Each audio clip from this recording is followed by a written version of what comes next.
Hello everyone, in this video I will show you how to use TinyTask. So to use it, first of all you have to download. So just go and click on download and you can use any another version.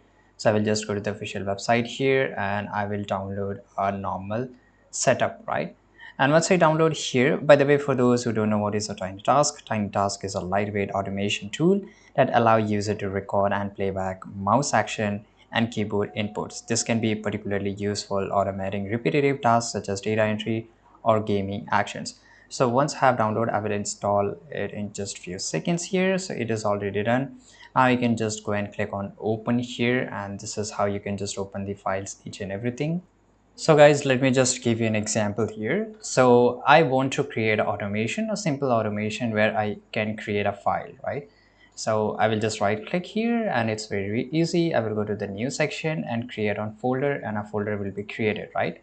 So what I have to do to record a task, to do it repetitive, I have to first of all click on record. Then I have to follow the exact what I want that this tiny task should do.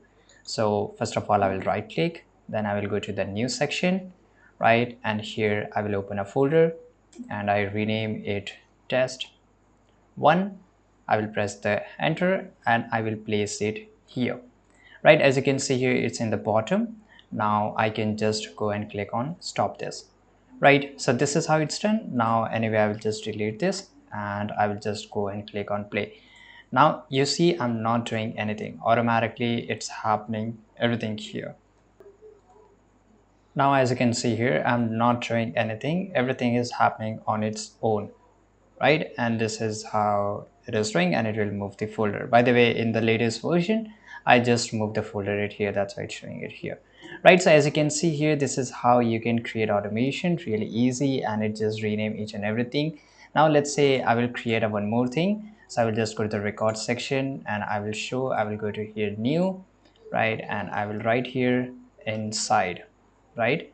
And I will just rename it one, and then I will make sure I will put it inside it. And here then I will just go and click on off. By the way, it's going to create a same file, so I will delete this up, right? And let's say I will play it here now.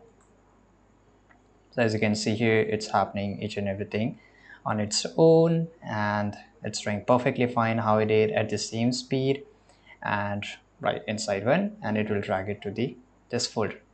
And if I just go and click, let me show you the proof. If I just open this folder, you can see inside one is here, right? So this is how you can use a tiny task. It's really useful if you just want to do some of the small automation or a repetitive task. I hope you found this video very useful. Subscribe.